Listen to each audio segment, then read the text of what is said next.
Hello friends, my name is Nitin.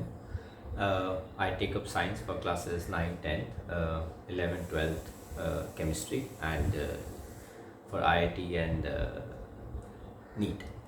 So lately we have been uploading a lot of lectures for various classes and today's topic is a continuation of class 10th chapter light जिसका हमने एक lecture already पहले से upload कर दिया हुआ है जिसके अंदर हमने चैप्टर लाइट का इंट्रोडक्शन पढ़ा था। उसके बाद हमने प्लेन मिरर्स पढ़े थे, हमने स्फेरिकल मिरर्स पढ़े थे और रूल्स फॉर इमेज फॉर्मेशन पढ़ा था। आज का जो हमारा टॉपिक रहेगा वो रहेगा image formation for concave and convex mirror.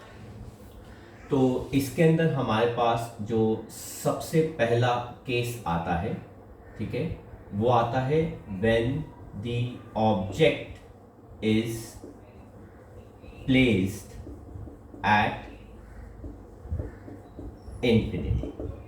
अगर आप ऑब्जेक्ट को प्लेस करते हैं एट इंफिनिटी, ठीक है, हम पढ़ रहे हैं फॉर कॉनकेव मिरर, तो हमने कॉनकेव मिरर को ड्रॉ किया। उसका एक सरफेस, आउटर सरफेस, हमने उसको पेंट कर दिया। हमने ये एक रे ऑफ लाइट पास करी, इस पॉइंट को हमने मार्क किया पोल और इस पॉइंट को हमने मार्क किया C, that is centre of curvature. Centre of curvature and pole का जो मिड पॉइंट है वो हमने मार्क क्या कर दिया एज फोकस। अब अगर ऑब्जेक्ट जो है वो इन्फिनिटी पे है तो रेज जो है वो ऑब्जेक्ट से आएंगी जो उसके क्या होंगी, पैरेलल। किसके पैरेलल होंगी? प्रिंसिपल एक्सिस के पैरेलल होंगी। और रूल के मुताबिक अगर ray of light principal axis के पैरेलल होती है तो रिफ्लेक्शन के बाद वो कहाँ से पास करती है? फोकस से पास करती है।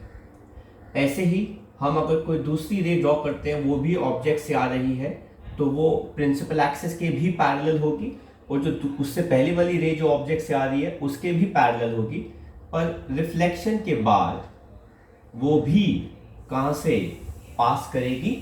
फोकस से पास करेगी, राइट। तो हमारे को इसके बाद बताना होता है where is the image form, जिसको हम कहते हैं पोजिशन ऑफ इमेज, ठीक है, जिसको हम शॉर्ट में लिख रहे हैं P, that is position of image, ठीक है। तो इमेज कहां बन गई? At focus. इमेज जो है हमारी कहां बन गई? At focus. क्यों? क्योंकि ये दोनों रेज जो है वो रिफ्लेक्शन के बाद फोकस पे मीट कर रही है। N, N stands for nature. Nature में इमेज या तो रियल एंड इन्वर्टेड होती है या फिर वर्चुअल एंड क्या होती है? Erect. Since ray of lights reflection के बाद खुद ब खुद मीट कर रही हैं, इंटरसेक्ट कर रही हैं इस पॉइंट पे, तो ये इमेज जो है वो क्या हो गई? Real. And her real image जो है वो क्या होती है? इनवर्टेड। तो उसके लिए हमने क्या लिख दिया? आई। तो R for real, I for inverted, right.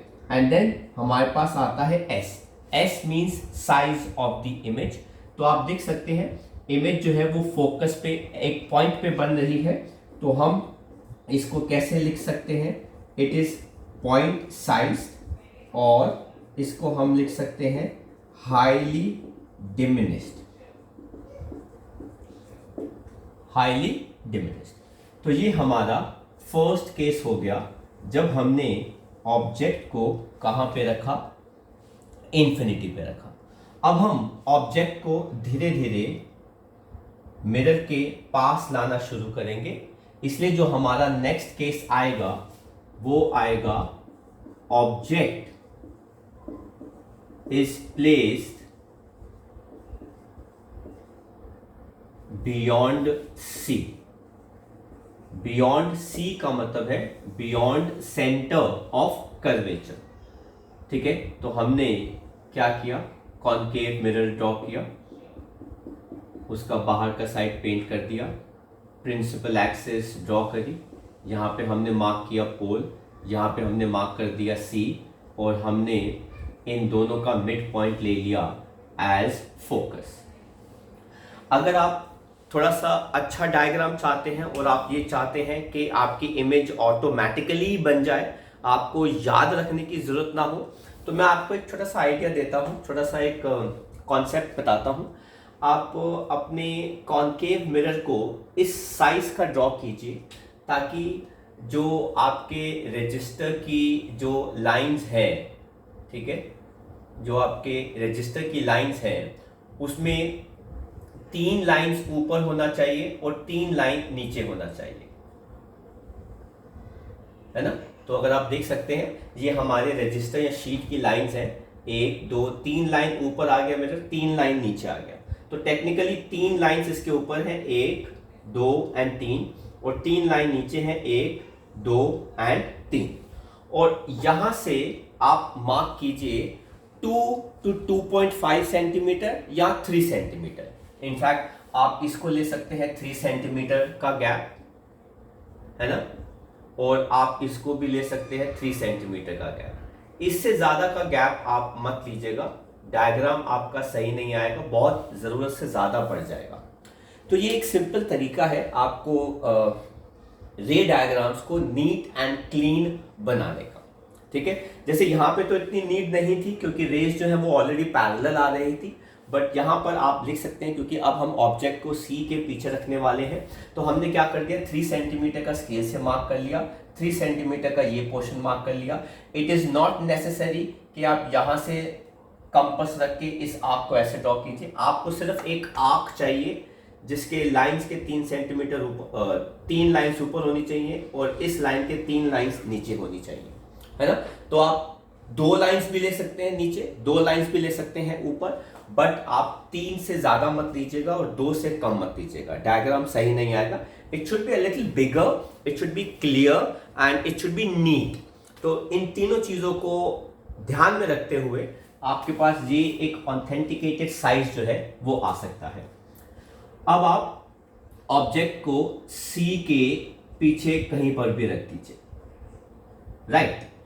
अब अगर ऑब्जेक्ट की सर हाइट कितनी होनी चाहिए, मैं आपको एक रफली मार्क करके बता रहा हूं। आपकी रजिस्टर की ये एक लाइन है जिसको मैंने जानबूझ के डॉटेड ड्रॉ कर दिया है ना। आप ऑब्जेक्ट की हाइट भी उतनी ही रखिए। सर क्यों?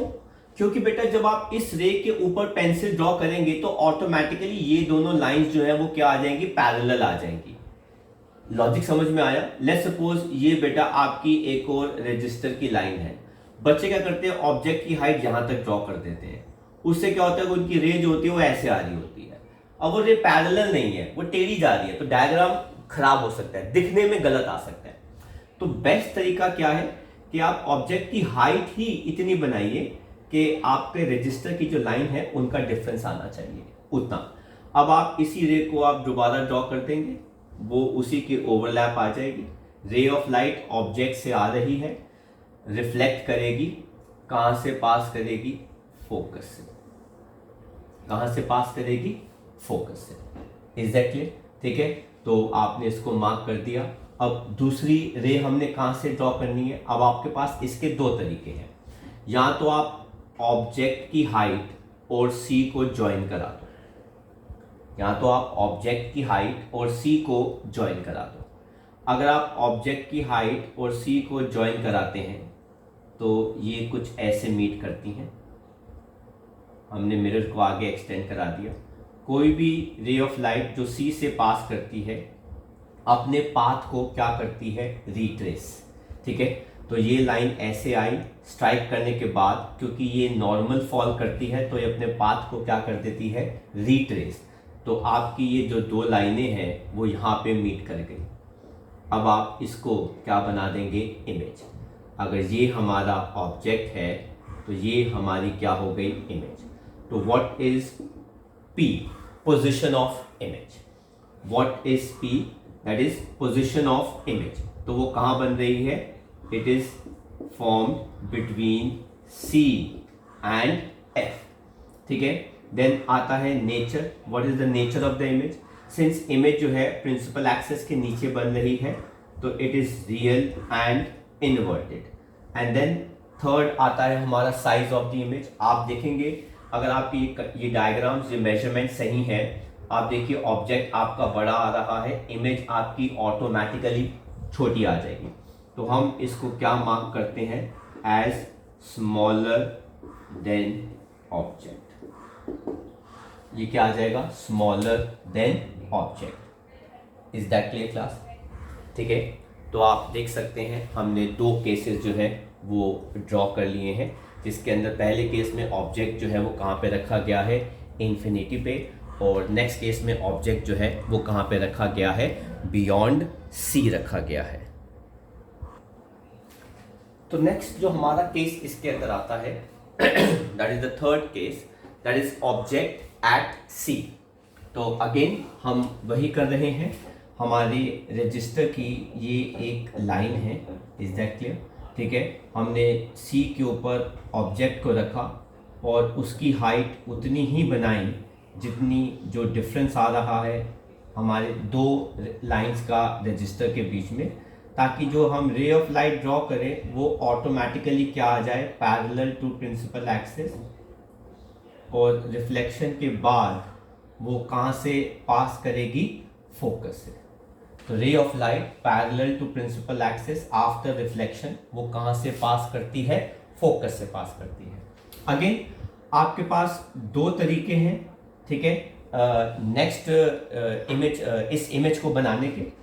पहला तरीका क्या है कि आप ऐसा कर सकते हैं कि आप ऑब्जेक्ट की हाइट से, ठीक है, रे ऑफ लाइट को कहाँ से पास कराइए, फोकस से, जो मिरर को क्या करेगी, स्ट्राइक, और रिफ्लेक्शन के बाद वो क्या बन जाती है, पैरेलल टू प्रिंसिपल एक्सिस। क्या बन जाती है, पैरेलल टू प्रिंसिपल एक्सिस। तो हम देख सकते हैं यहाँ पर ये आगे हमारी स्ट्राइक, रे ऑफ लाइट, ठीक है, पासिंग टू फोकस, और अब हमारी रे जो है वो जा रही है पैरेलल टू प्रिंसिपल एक्सिस। ठीक है, तो यहाँ से हमने एक रे स्ट्राइक करी, ये हमारी दूसरी रे आ रही थी जो हमने वहाँ से पास कराई, और इमेज जो है वो हमारी यहाँ पे बन गई। आप इन दोनों को मिला देंगे तो ये आपकी क्या बन जाता है, ये है ऑब्जेक्ट, और ये क्या बन जाती है, इमेज बन जाती है। तो पोजीशन इमेज की कहाँ बनती है, at C, centre of curvature पे। नेचर क्या आता है, that is real and inverted, क्योंकि वो नीचे बनी है प्रिंसिपल एक्सिस के। और इस केस में साइज क्या आता है, सेम एज ऑब्जेक्ट। साइज क्या आता है इमेज का, सेम एज ऑब्जेक्ट, राइट। हमारे पास जो नेक्स्ट केस आता है that is object between C and F. तो हमने ऑब्जेक्ट को थोड़ा सा और आगे कर दिया, अब हम ऑब्जेक्ट को सी और एफ के बीच में कहीं पर भी प्लेस कर सकते थे। हमने वही रूल अपनाया कि हम ऑब्जेक्ट की हाइट को कुछ इस तरीके से ड्रॉ करेंगे कि उसका डिस्टेंस जो है वो दो लाइंस के बीच का हो, इससे ऑटोमेटिकली वो क्या आ जाएगी, पैरेलल, और रिफ्लेक्शन के बाद रे ऑफ लाइट कहाँ से पास करेगी, फोकस से पास करेगी, है ना। तो ray of light parallel to principal axis, after reflection it appears, it passes through focus, right। दूसरी रे हम कहाँ से ड्रॉ करेंगे, अगेन जैसा कि आपको मैंने बताया, ऑब्जेक्ट की हाइट और सी, इन दोनों को मिला सकते हैं। ऑब्जेक्ट की हाइट और सी, इन दोनों को हम मिला सकते हैं, ठीक है। तो हमने जब इन दोनों को मिलाया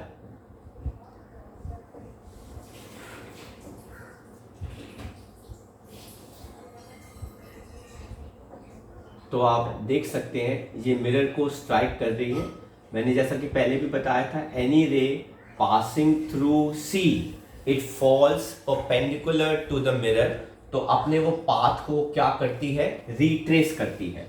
अगर मैं प्रिंसिपल एक्सिस को यहाँ पर एक्सटेंड करा देता हूँ तो हमारी जो इमेज जो है वो यहाँ पर बनती है। So this is the object and this is the image. तो अगेन पोजीशन ऑफ इमेज क्या आ जाएगा, बियॉन्ड सी। इमेज का नेचर क्या हो गया, रियल एंड इन्वर्टेड, क्योंकि रेस खुद ब खुद रिफ्लेक्शन के बाद मीट कर रही है और इमेज जो है वो प्रिंसिपल एक्सिस के नीचे बन रही है। एंड साइज क्या हो जाएगा, आप देख सकते हैं ऑब्जेक्ट छोटा है, इमेज हमारी बड़ी है, तो ये क्या आ जाएगा, बिगर देन ऑब्जेक्ट, है ना। तो हमारी इमेज जो है वो ऑब्जेक्ट से क्या आ जाएगी, बिगर आ जाएगी। तो ये हमारे 4 केसेस जो है अभी तक हो चुके हैं image formation bye concave mirror से। नेक्स्ट जो हमारा इसके अंदर केस आता है ऑब्जेक्ट प्लेसमेंट का, तो इस बार ऑब्जेक्ट जो है वो हमने कहाँ पे रखा है, एट ए। तो हम उसी कॉन्सेप्ट को फॉलो करेंगे। ये हमारे रजिस्टर की दूसरी लाइन है। हम ऑब्जेक्ट की हाइट को बिल्कुल उसी के साथ टच करा देंगे ताकि हमारी रे ऑफ लाइट जो है उसी के ऊपर आ जाए, ताकि हमारी रे ऑफ लाइट प्रिंसिपल एक्सिस के क्या बन जाए, पैरेलल। और रिफ्लेक्शन के बाद ये कहाँ से पास करेगी, फोकस से पास करेगी। तो ray of light parallel to principal axis after reflection passes through focus। दूसरी रे हम कहाँ से ड्रॉ करेंगे, अगेन वही ऑब्जेक्ट की हाइट और सी को हम मिला देंगे। आप अगर ऑब्जेक्ट की हाइट और सी को मिलाओगे तो रे हमारी परपेंडिकुलर फॉल करती है मिरर के, जिसकी वजह से it will retrace its path, right. जिसकी वजह से पोजीशन इमेज की कहाँ पे आ जाती है, एट इंफिनिटी। इमेज की पोजीशन जो है वो कहाँ पे आती है, एट इंफिनिटी। सर इंफिनिटी पे कैसे आती है जरा आप बताएंगे। आप देख सकते हैं बेटा ये दोनों रेज जो है वो क्या है, पैरेलल है। इस वजह से यहां पे हम लिख सकते हैं क्यों, because both the rays are parallel to each other. इस वजह से इमेज जो है वो कहां पे बनेगी, इंफिनिटी पे। नेचर क्या आएगा, सिंस ये जो रेज है आप देख सकते हैं ये प्रिंसिपल एक्सिस है और ये रेज उसके नीचे आ रही हैं, तो ये क्या हो गई, रियल एंड इन्वर्टेड, है ना। तो इमेज की जो रेज है वो नीचे बन रही है प्रिंसिपल एक्सिस के, इसलिए they are inverted, hence the image is also real. जो नेक्स्ट कॉन्सेप्ट आता है वो आता है इमेज का साइज क्या होगा। तो यहां पर जरा आप ध्यान से देखिएगा कि लेट्स सपोज अगर हम इस इमेज को देखें तो ये इमेज जो है वो बहुत ही नीचे की तरफ बनती जा रही है ना। और ये जो पॉइंट मीटिंग है वो कहां पे जा रहा है, infinity. That means down side की तरफ इंफिनिटी की बात कर रहे हैं। हमारी प्रिंसिपल एक्सिस स्ट्रेट ऐसे जा रही है, तो इसका मतलब ये हो गया कि जब इमेज ये कहीं पे जाके मीट करेंगी इंफिनिटी पे, और ऊपर से जो हम लाइन ड्रॉ करेंगे जो नीचे की तरफ जाएगी, it will form highly magnified image. तो इस वजह से हम यहाँ पे वर्ड क्या लिखते हैं, हाईली मैग्निफाइड। तो इमेज इज हाईली मैग्निफाइड, क्योंकि उसका मेजर करना इमेज का हमारे लिए बहुत मुश्किल हो जाएगा, क्योंकि ये रेज जो है वो पैरेलल है और वो इंफिनिटी में नीचे की तरफ मूव करने वाली है। प्रिंसिपल एक्सिस हमारी स्ट्रेट जा रही है, इमेजेस ऐसे जा रही हैं, प्रिंसिपल एक्सिस ऐसे जा रही है, ये इंफिनिटी की तरफ है, ये स्ट्रेट जा रही है। तो जो इमेज का साइज आएगा वो बहुत ही बड़ा साइज आएगा, राइट। तो ये हमारा 5th केस हो गया। और अब हम आ जाते हैं नेक्स्ट केस के ऊपर, जो कॉनकेव मिरर का लास्ट केस है, जिसके अंदर हमने ऑब्जेक्ट को कहाँ पे रखा है, between F and P, between focus and pole. तो अगेन आप वही कीजिए, ये आपके रजिस्टर की लाइन है, तो आप एफ एंड पी के बीच में ऑब्जेक्ट को कहीं पर भी रख दीजिए। ये रहा हमारा ऑब्जेक्ट, राइट, ठीक है। तो अब आप इस रे को यहाँ से मीट कराएंगे ताकि ऑटोमेटिकली रे जो है वो क्या आ जाए, पैरेलल आ जाए। अगर रे ऑफ लाइट पैरेलल आएगी तो रिफ्लेक्शन के बाद वो कहाँ से पास करेगी, फोकस से पास करेगी। After reflection it will pass through what, focus. After reflection it will pass through focus. जो दूसरी रे हम ड्रॉ करेंगे, ऑब्वियस सी बात है, जैसे हमने आपको पहले भी बताया, वो कहाँ से होगी, ऑब्जेक्ट की हाइट और सी, हम इन दोनों को क्या करा देंगे, मीट। अगर मैं सी और ऑब्जेक्ट की हाइट को मीट कराता हूँ, तो आप देख सकते हैं ये जो रे है वो क्या फॉल कर रही है, परपेंडिकुलर फॉल कर रही है, तो वो अपने पाथ को क्या करेगी, रिट्रेस। लेकिन कमाल की बात ये है, अगर आप देखें तो ये रेज जो है वो यहाँ पे जाते जाते क्या कर रही है, एक्सपैंड कर रही है, इनके बीच में डिस्टेंस बढ़ रहा है ना, वो एक दूसरे से दूर हो रही है। लेकिन अगर आप इनको पीछे की तरफ एक्सटेंड करवा देंगे, सामने की तरफ ऐसे करके, तो आप इनको जब यहां पर एक्सटेंड कराएंगे तो आपको इनको डॉटेड दिखाना पड़ेगा, क्योंकि ये मिरर की बैक साइड आ रही है।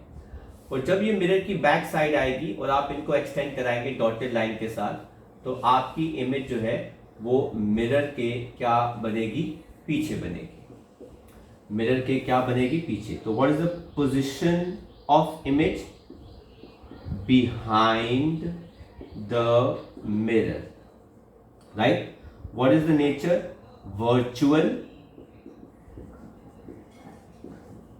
and erect. And what is the size? आप देख सकते हैं, it is bigger than object. ये रहा ऑब्जेक्ट, ये रही हमारी इमेज। तो इमेज जो है हमारे ऑब्जेक्ट से क्या है, बिगर बन रही है ना। तो सारे केसेस के अंदर हमने 6 केसेस टोटल पढ़े हैं। सारे केसेस के अंदर 5 केसेस के अंदर इमेज जो है वो रियल एंड इन्वर्टेड है, पर सिर्फ इसी एक केस के अंदर, 6th केस में, जब हमने ऑब्जेक्ट को कहाँ पे रखा, एफ एंड पी के बीच में, इमेज जो है वो हमारी क्या बन रही है, virtual and erect. Is that clear? तो जो लास्ट केस है ये थोड़ा सा इम्पॉर्टेंट बन जाता है इस पर्पस पे कि किस केस में इमेज जो है वो वर्चुअल एंड इरेक्ट बनती है कॉनकेव मिरर में, और वो क्यों बनती है। नेक्स्ट जो हमारे रे डायग्राम्स आते हैं after concave mirror or for convex mirror. So image formation by convex mirror. इसमें हम सबसे पहले तो कॉन्वेक्स मिरर को ड्रॉ करेंगे और उसको अंडरस्टैंड करेंगे। कॉन्वेक्स मिरर का अंदर का जो पार्ट होता है वो पेंटेड होता है, बाहर का जो पार्ट होता है वो क्या होता है, रिफ्लेक्टिंग सरफेस। सिंस ये स्फेरिकल मिरर एक स्फेयर का पार्ट है, तो जाहिर सी बात है ये जो कर्व है वो इस साइड पर आ, तो इसका जो सेंटर है, ठीक है ना, वो इस साइड पर आएगा। हम एक रे ऑफ लाइट ड्रॉ करते हैं जो इस मिरर के सेंटर से पास करती है। इस मिरर के सेंटर के को पार्ट हम क्या मार्क करते हैं, पोल। और इस मिरर का जो सेंटर होता है, सेंटर ऑफ कर्वेचर, वो राइट साइड पे लाई करता है। हालांकि कॉनकेव मिरर का जो सेंटर ऑफ कर्वेचर है वो लेफ्ट साइड पे लाई करता था, इसका कहाँ करता है, राइट साइड पे। This is the actual centre of curvature. अगर centre of curvature right side पे लाई कर रहा है कॉन्वेक्स मिरर में और पोल यहाँ पर है, तो इसका जो फोकस है वो भी कहाँ पे लाई करेगा, राइट साइड पे। इसीलिए हम कहते हैं कि इसका फोकस जो है वो क्या होता है, वर्चुअल। वर्चुअल इसलिए होता है क्योंकि रे जो है वो मिरर को क्रॉस करके यहां नहीं आ सकती, बिकॉज ये वाला पार्ट जो है वो क्या होता है, पेंटेड होता है ना। अब आप ऑब्जेक्ट को कहां पे रखेंगे, पहले केस के अंदर इन्फिनिटी, तो रे जो है वो क्या आएगी, पैरेलल आएगी प्रिंसिपल एक्सिस के, है ना। आप उसी डॉटेड रे जो होगी आपके रजिस्टर की जो लाइन है, जो टेक्निकली हमने उसको क्या मार्क किया है, डॉटेड, आप उसी के ऊपर उसको ओवरलैप करके ड्रॉ कर देना। तो ये ऑब्जेक्ट से रे आ रही है जो क्या है, पैरेलल। अब पैरेलल अगर वो आ रही है तो वो क्या करेगी, रिफ्लेक्ट करेगी। लेकिन वो रिफ्लेक्ट करके मिरर जो है उसको बाहर की तरफ भेज देता है। इनफैक्ट हम ये वर्ड यूज करते हैं, वो डाइवर्ज कर देता है, उसके पाथ को अलग कर देता है, तो उसने उसको बाहर की तरफ फेंक दिया। लेकिन इस रे को आप कुछ ऐसे बाहर की तरफ दिखाना कि अगर आप इसको पीछे की तरफ एक्सटेंड करते हैं तो ये कहां पे पास या मीट करनी चाहिए, फोकस पे मीट करनी चाहिए। तो actually ray of light parallel to principal axis after reflection diverges out, but on the back side, if extended, it appears to pass through focus. So that's why convex mirror has virtual focus. तो ray of light वहां से आ नहीं सकती है, ठीक है, पर हम उसको जबरदस्ती एक्सटेंड करा के वहां तक ले जाते हैं। सिमिलरली आप दूसरी रे भी ड्रॉ करेंगे, वो भी इसके पैरेलल होनी चाहिए, ठीक है, और वो भी रिफ्लेक्शन के बाद डाइवर्ज कर जाएगी इन सच वे कि अगर आप उसको पीछे की तरफ एक्सटेंड करोगे तो वो कहाँ पे पास करेगी, appears to pass through focus, और अब आप इसको क्या कर देना, एक्सटेंड करा देना, तो ये रे ऐसे आ जाती है। तो what is the position of the image? Position of the image is at F, focus पे इमेज बन रही है। नेचर क्या आ जाएगा? वर्चुअल एंड इरेक्ट, क्योंकि रे तो बाहर की तरफ डाइवर्ज हो गई, हम तो उसको जबरदस्ती एक्सटेंड करा रहे हैं बैक साइड पे मिरर के, ताकि वो मीट करे कहीं पर। और साइज क्या हो जाएगा? सिंस वो फोकस पे बन रही है तो हम इसको क्या लिखते हैं? Point size. हम इसको क्या लिखते हैं? इमेज का साइज क्या होता है? It is point size, right?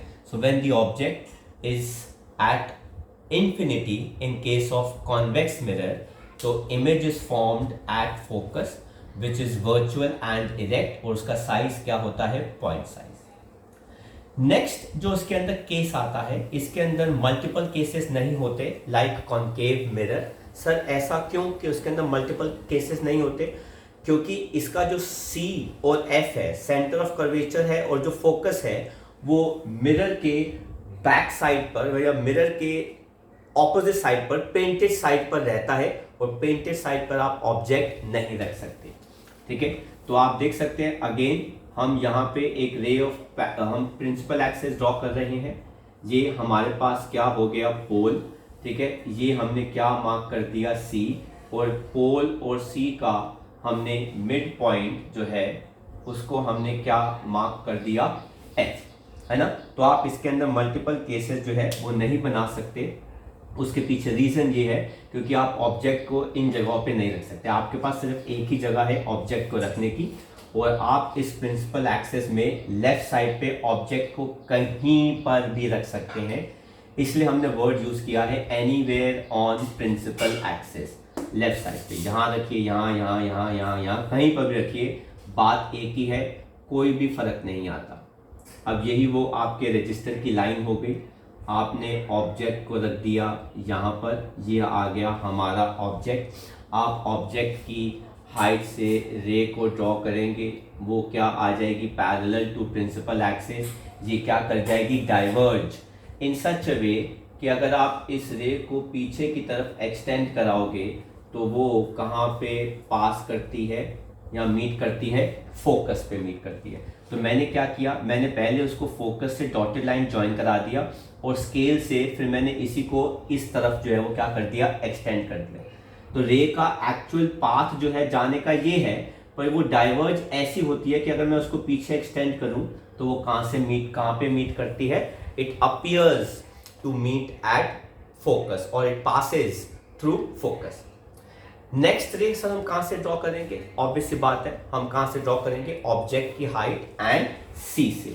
तो ये रहा हमारा ऑब्जेक्ट की हाइट और ये रहा हमारा C। आप इन दोनों को एक सिंगल लाइन में जोड़ दीजिए, पर ध्यान रखिएगा मिरर के बाद वाली जो लाइन जो है वो डॉटेड होनी चाहिए, क्योंकि रे यहां पर नहीं जा सकती। तो आप ध्यान से देखिए हमने क्या किया, हमने इस रे को स्ट्रेट लाइन में ड्रॉ किया, ठीक है, और इसको हमने बाद में क्या कर दिया? डॉटेड ड्रॉ कर दिया, और हमने कहां से दिखा दिया? ये कहां से मीट कर रही है? ये C पे मीट कर रही है, ठीक है। तो जब आप इस रे को ऐसे ड्रॉ करेंगे तो आप इस रे को ऐसे दिखाएंगे कि वो मिरर की तरफ जा रही है, और स्ट्राइक करने के बाद वो वापस आ गई। सर ऐसा क्यों?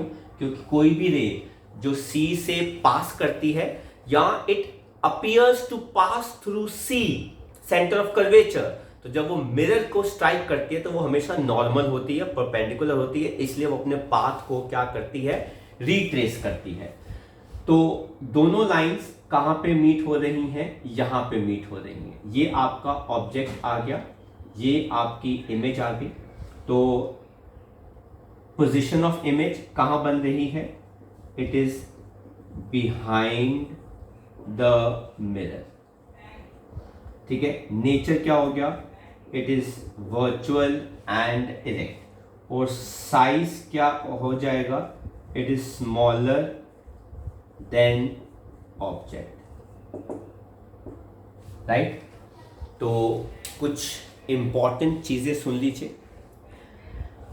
कॉनकेव मिरर के केस के अंदर सिर्फ एक ही केस ऐसा होता है जिसके अंदर इमेज वर्चुअल एंड इरेक्ट बनती है, जब ऑब्जेक्ट एफ और पी के बीच में प्लेस किया जाता है। लेकिन कॉन्वेक्स मिरर के केस में आप चाहे ऑब्जेक्ट को इन्फिनिटी पे ले लीजिए, चाहे आप ऑब्जेक्ट को प्रिंसिपल एक्सेस के ऊपर कहीं पर भी रख दीजिए, इमेज हमेशा वर्चुअल एंड इरेक्ट बनती है और वो हमेशा ऑब्जेक्ट से छोटी होगी। इन्फिनिटी वाले केस में तो वो पॉइंट साइज होती है, हाईली डिमिनिश होती है, लेकिन एनीवेयर ऑन प्रिंसिपल एक्सेस में जब आप केस लेते हैं तो वो हमेशा ऑब्जेक्ट से क्या बनती है, छोटी होती है। और इस केस में हमेशा इमेज जो है मिरर के पीछे बनती है, बिहाइंड द मिरर बनती है। तो ये रे डायग्राम्स बहुत इम्पॉर्टेंट हैं, हमको ड्रॉ करने के लिए भी आ सकते हैं। आप इनका रफ वे से भी आप इनको ड्रॉ कर सकते हैं, जो मेजरमेंट मैंने बताया आपको आप उसके अकॉर्डिंग भी ड्रॉ कर सकते हैं, ठीक है, ताकि आपके डायग्राम जो है वो नीट एंड क्लीन आए। कोशिश कीजिएगा कि कंपास इस्तेमाल करें, स्केल इस्तेमाल करें, रेज जो आ रही हैं वो पैरेलल होनी चाहिए, अच्छे से डाइवर्ज या कॉन्वर्ज होनी चाहिए, जो जैसा जैसा केस है। Position of image, nature of image, size of image आप हर एक केस के लिए लिखेंगे। आप ये भी लिखेंगे कि आपने ऑब्जेक्ट को कहाँ पे रखा है जिसका रे डायग्राम आप ड्रॉ कर रहे हैं। पोल, फोकस, सेंटर ऑफ कर्वेचर आप हमेशा मार्क करेंगे रे डायग्राम के अंदर तीनों। आप हमेशा एरोज दिखाएंगे टीचर के लिए कि रे जो है वो कहाँ से कहाँ जा रही है, कहाँ से रिफ्लेक्ट कर रही है, वो किस पाथ पे जा रही है। सेंटर ऑफ कर्वेचर से जो रे पास करती है उसका एरो आप दोनों साइड दिखाएंगे, क्योंकि वो अपने पाथ को क्या करती है, रिट्रेस करती है। इन छोटी छोटी चीज़ों का ध्यान रखेंगे तो आपका डायग्राम नीट एंड क्लीन आएगा, आपको मार्क्स पूरे मिलेंगे। पेंसिल से रे डायग्राम ड्रॉ करने का फ़ायदा ये होता है कि अगर आपने कोई गलती कर दी तो आप उसको रब करके दोबारा कर सकते हैं। पेन का इस्तेमाल मत कीजिएगा to draw ray diagrams, right. तो यहाँ पर हमने इमेज फॉर्मेशन किया है, ठीक है, और इसके बाद हम करेंगे मिरर फॉर्मूला, ठीक है, जिसके अंदर न्यूमेरिकल्स बेस्ड होते हैं मिरर के ऊपर बेस्ड।